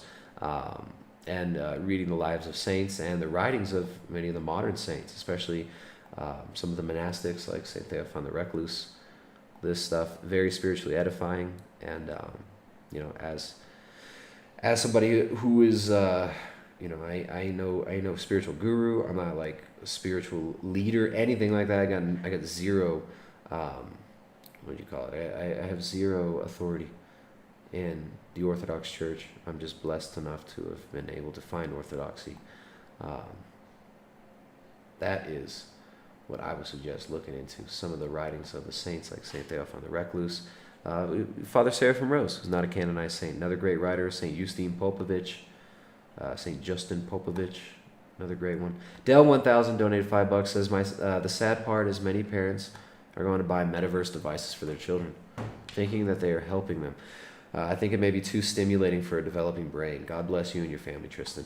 Yeah, man, you're absolutely right. We're gonna talk about that in a minute, and then maybe we'll start to close out. I try to keep the streams under 2 hours these days. I'm gonna be back with some more streams. Maybe tomorrow I'll do one, but in reality, it probably won't be till the weekend or after the weekend. We do have the Nativity coming up. It is Christmas, Orthodox Christmas, which is very exciting. So yeah, anyways, let's see, what was that question again? Oh yeah, no, Dell was saying that people think they're going to be helping their kids with these metaverse devices. No, they're absolutely not helping their children by putting them in the metaverse. They are destroying their children by putting them in the metaverse. And when you read guys like this disgusting douche twat, Dr. Jose Delgado, where is that page? Did I lose my page? I had this great quote from this awful book from Physical Control of the Mind by Dr. Jose Delgado, who actually implanted microchips and remote control devices in monkeys, bulls, and other animals, and humans.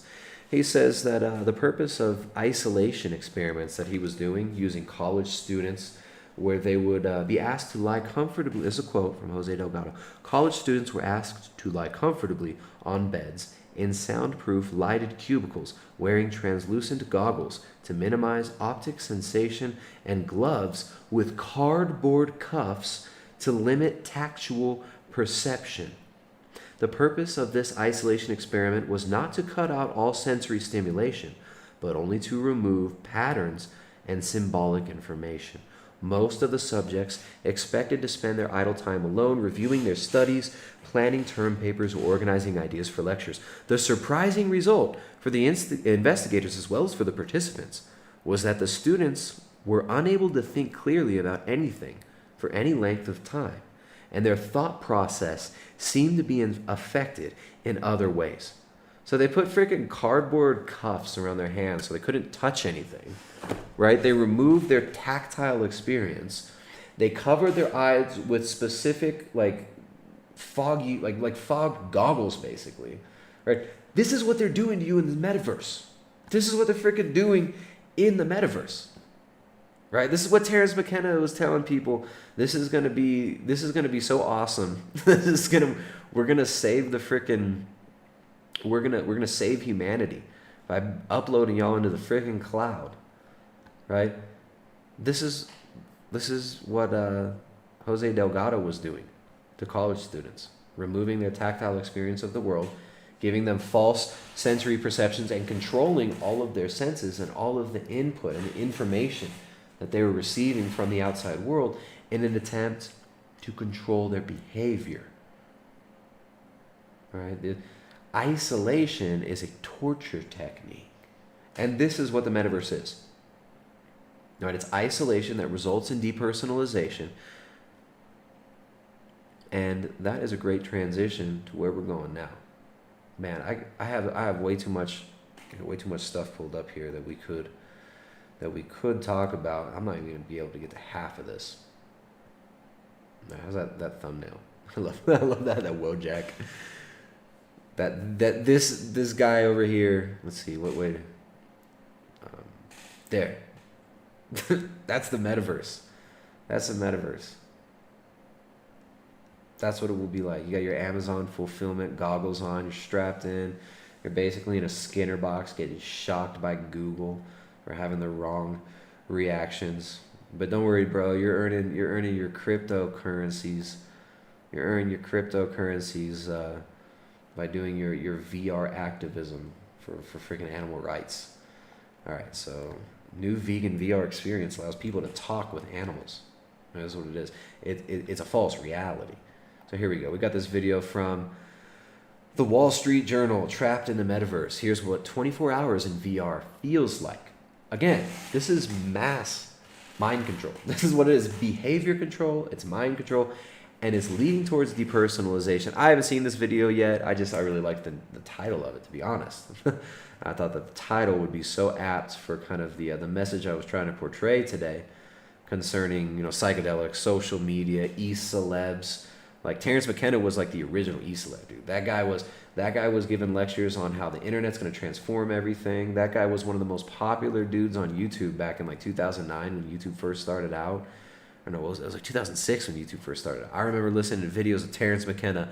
They used to get so many views. People loved Terrence McKenna around that. Leading up to 2012, he came up with the idea of 2012 is like the end of the Mayan calendar. And it's time wave 0. We're going to reach this technological singularity.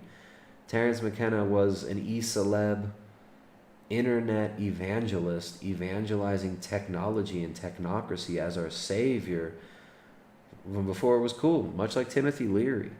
All right, so anyways, trapped in the metaverse.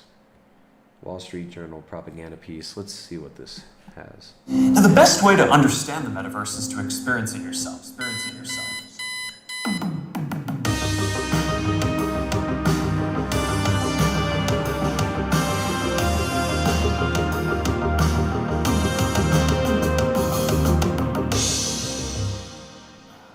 Yeah, I definitely don't feel very well right now.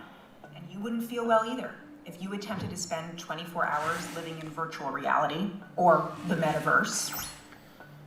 Don't know what the metaverse is? That's okay. I'm not sure anyone really does. But Meta, formerly known as Facebook, That's okay. You're not supposed to. You're just supposed to think it's cool. Microsoft, and more are defining it as the virtual world. Sorry to interrupt, Wall Street Journal propagandist, prostitute. I like that. You don't know what the metaverse is? Well, no one really does. That's what it's about. Right? Just like Jose Delgado's over here talking about how they put cardboard cuffs on people's hands. Look at the cuffs you get in the metaverse.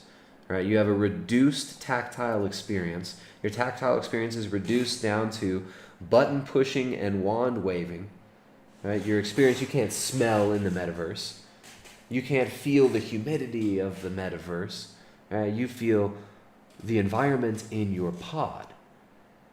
But what you see is completely different. What you see is completely detached from the reality that you're in here. Right? And they want to make this like the holographic model for how you interpret everything in the world. Does that make sense? They want nothing to make sense. They want you to think that this could, everything's just an illusion, bro. Maybe we're just like in another bubble, in another pod, looking through our VR glasses, looking through our VR goggles. Maybe we're just a brain in a jar.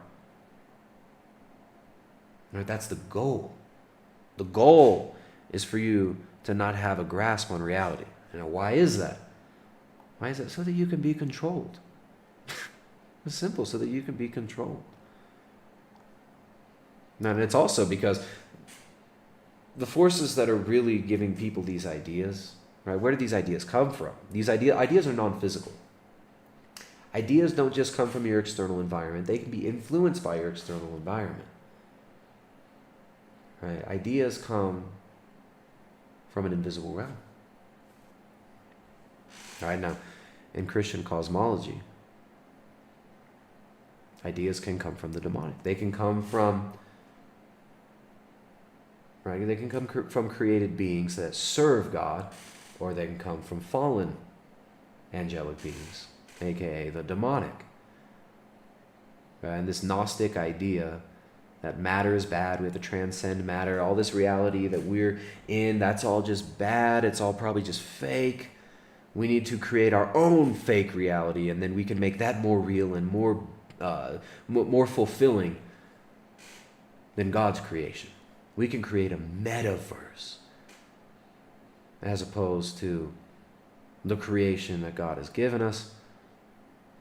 We can become gods of our own creation. We can make ourselves in the image of ourselves and of our own imagination. Well, where do those ideas from the imagination come from? Obviously, the Orthodox Christian perspective would be that people are being influenced by the demonic to deny God and to try to become their own gods. Yeah. So the metaverse, as they just said, like, 30 seconds in, you're not supposed to understand or know what the metaverse is. You're supposed to embrace it with open arms so that it can become everything to you, so that it can become basically a god. Reality, or the metaverse. Don't know what the metaverse is?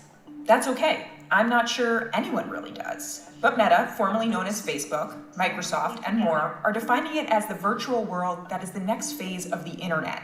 In this world, we have digital versions of ourselves, or avatars. And we call this the Metaverse.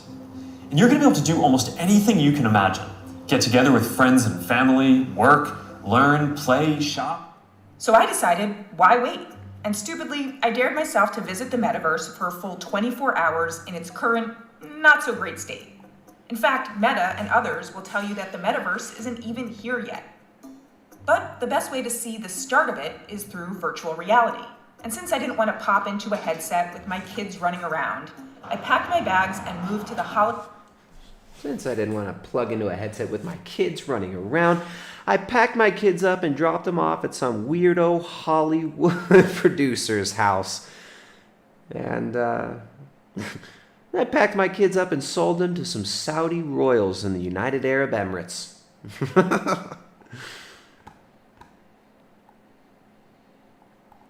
Holiday Inn Express around the corner. I set a few rules. The headset can come off to eat and go to the bathroom. No. Yes, I attempted to sleep with it on. I checked my phone only if it was urgent. I had notifications coming into the Oculus Quest 2 headset, which is made by Meta. It's about to be 6 p.m., which is the start of my metaverse journey. I've got 2 headsets in case of technical issues, and lots of apps and other things preloaded for different parts of the day and night. What could go wrong? Welcome to Beat Saber. Now cut the cubes in the arrow direction and match the color. That was too soon. Wait for the beat. Wrong direction. Wrong direction. She's very mean. I started with games, like Beat Saber, since right now they're the most popular use of VR. And while many games allow you to play with others, I had no real friends to play Beat Saber with that evening. So I decided to go elsewhere for some social interaction. Altspace VR, an app that allows you to hang out with other avatars in virtual venues. Okay, I'm gonna customize my avatar for a night out. I guess in the metaverse, I could have short hair. I wasn't exactly prepared for what would happen next. I guess I'll go to this campfire hub. Hello? Yeah. As soon as I was in the public area, I started hearing people talk and chat and... Apparently there are no masks in the metaverse. I was dropped into an area with lots of trippy little Lego-looking people, and I attempted to interview them. journalist, Oh, wow. I want to learn what you guys do in here. Pretty much everything that you would do in the real world. I knew I had really made friends forever when they asked me to go to a comedy club by clicking on this portal thing. The club was so obviously fake, but my presence in it and the presence of all these other people felt really real. Do you guys have wine? Yeah, of course. Wine, everything you want, just imagine. I even felt awkward when the comedian hit on my avatar. The girl that was trying to find out your name, but I can't, because hands all, I'm trying to be subtle. I spent a good amount of time in Altspace and came away thinking it's like an AOL chat room, evolved, which I'm not sure is a good or a bad fit. I'm gonna relax for a moment. Meditation app is launched.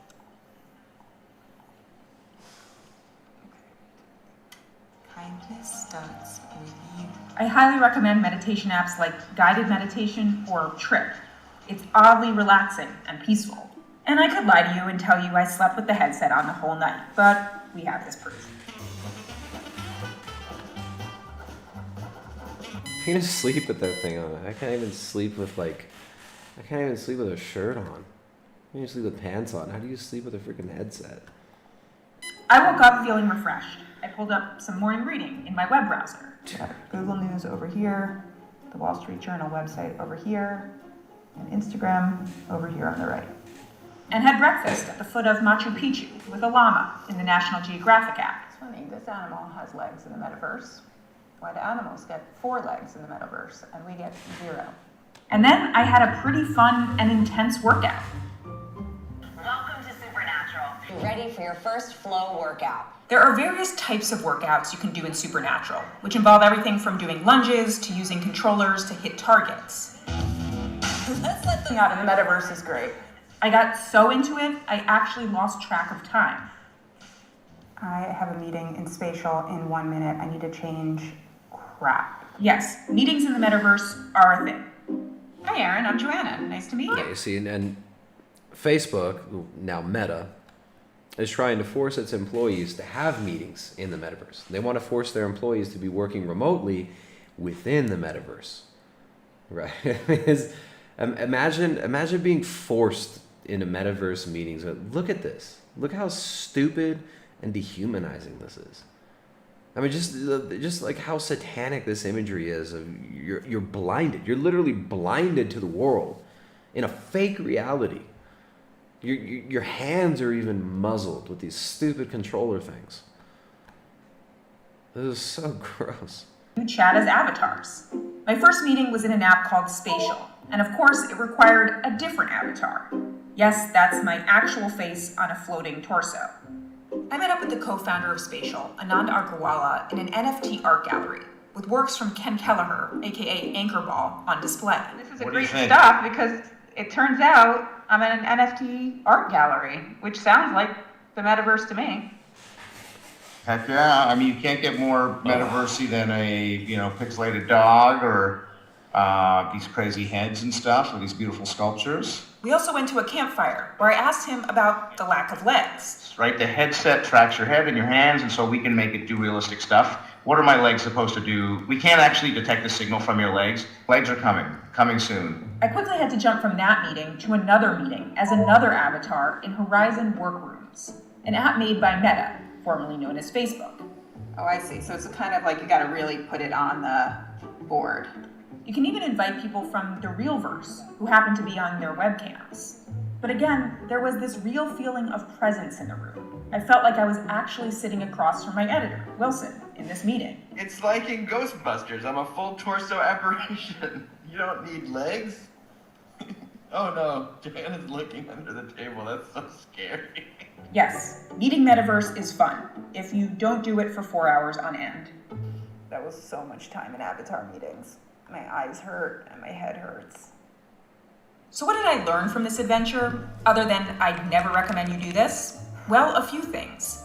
It's clear why big tech companies are fighting over this. There's an opportunity to build the underlying platform here. One avatar with legs, living across games, workout apps, meetings, and more. Meta's Megan Fitzgerald told me as much. The metaverse is not going to be built by one company, that there are other companies, organizations, creators that maybe will use our avatars and allow people to move from one place to another while still feeling like themselves. Then there's the privacy tools and moderation. It's going to be insane, judging from my brief comedy club experience. And then headsets will need to be smaller and more comfortable and run for longer on a charge. Thank you guys, my headset's gonna die in 5 minutes. So yes, it's certainly the early days of the metaverse. But lock yourself in a room like this, and you can really see the potential. You really see the potential for mass mind control, depersonalization, and the destruction of people's ability to connect with reality. All right, so we got this other. Look at this. Psychology Today admitting that digital depersonalization is a real thing.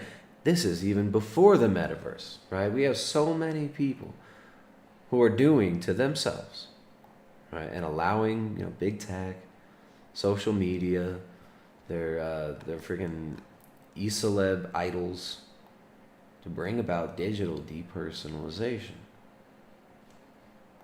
The reality and unreality of quarantine.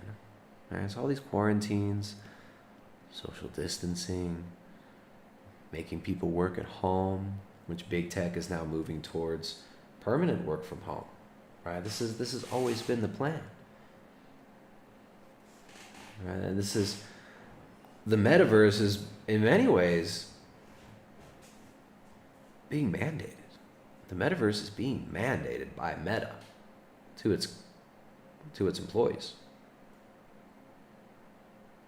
Right? But this disconnection from reality that we see with people who have heavy psychedelic experiences, these disconnections with reality that we see Dr. Jose Delgado talking about in his sensory deprivation experimentation.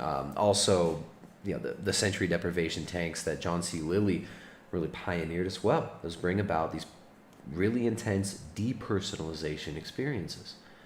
Right? Psychology Today says digital depersonalization is closely linked to a lack of wholeness of perception and wholeness of relatedness. Digital imagery is always incomplete. An object in a cyber world is a partial object. Relationships with partial objects are experienced as partial, insufficient, and lacking. This constitutes the depersonalization quality of unreality. In terms of perceptions, digital imagery lacks the oldest and most profound olfactory and tactile properties. Exactly. You can taste, touch, smell, feel reality. You can't do any of these things in the so-called metaverse. It's a projection.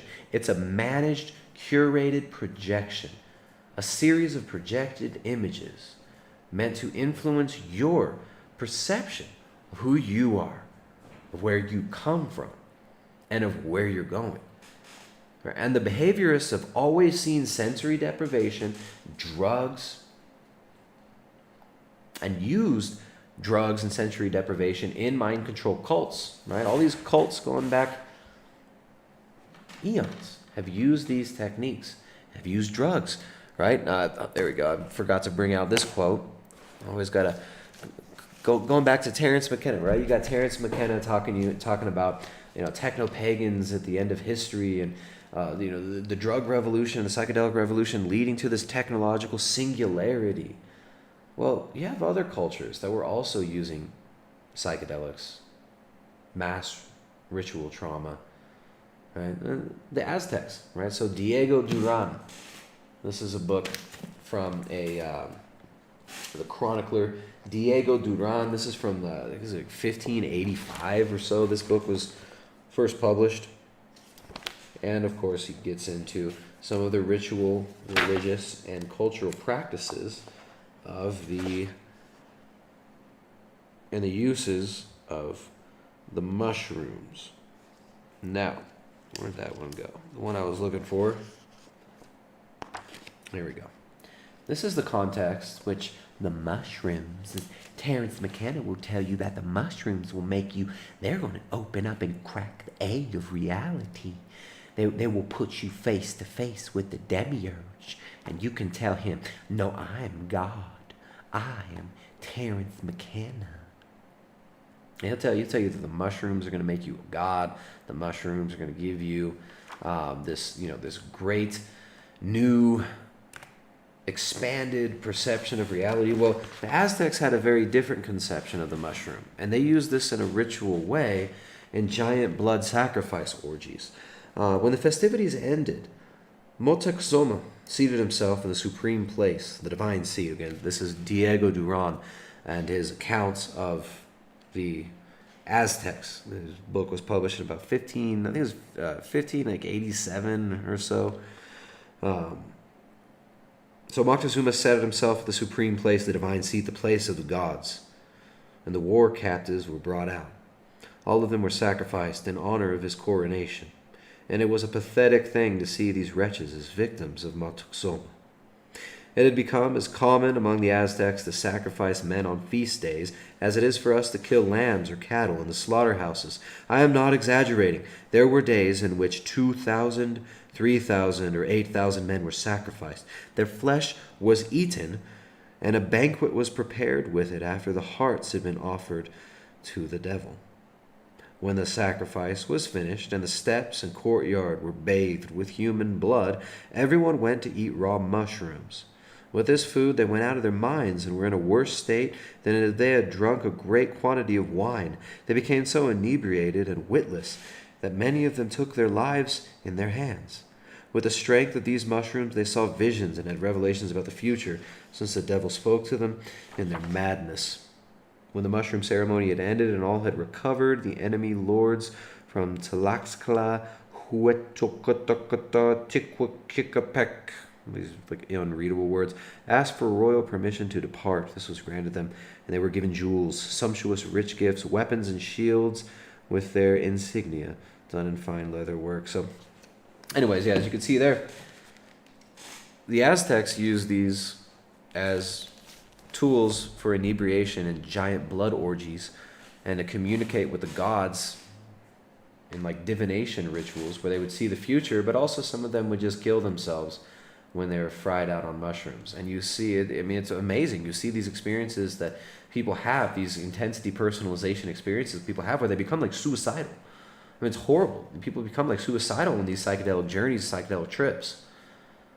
Right? And this wasn't just like a side effect or a flaw in the mushroom experience for the Aztec. No, this was a feature. This isn't a flaw for the Aztecs. This is a feature. And they would use these ritually in giant human sacrifice blood orgies. But I guess maybe we're so us evil white Europeans, we don't understand. This was super spiritual, bro. This was super spiritual, dude. The Keebler elves told us to lop off the heads of our slaves and eat their hearts on the top of the pyramid, and this is super spiritual. And we're all going to become as gods, bro. And so that the depersonalization experience ended with the dehumanization experience and culminated in a giant blood ritual, blood sacrifice of human beings. The most horrific scenery you could ever imagine, the most terrible things you could ever imagine witnessing. And we're just a few hundred years out from that. We're just a few hundred years away from open human sacrifice cults.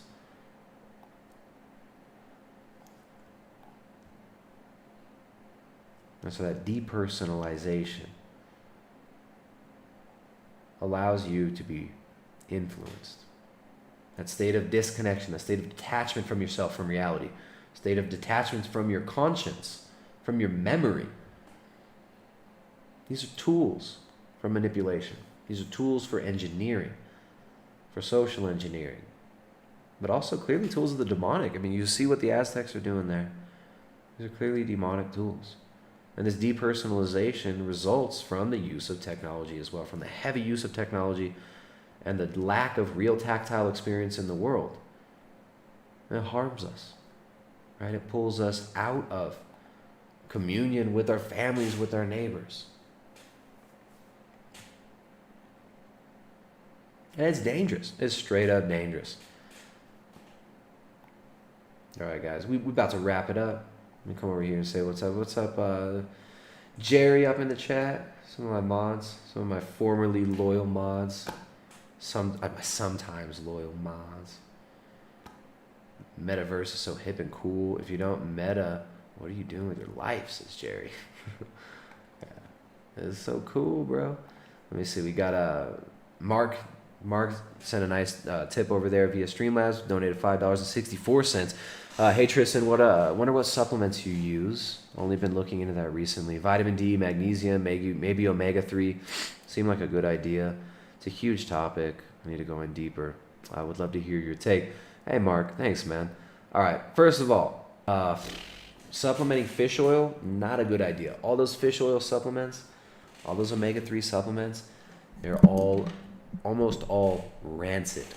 I do not recommend taking DHA or fish oil supplements, right? These, the polyunsaturated fats are highly oxidizable. They're easily oxidized. You want to be getting omega-3 from real food, right? You get that from meat, you get it from fish, you get it from shellfish.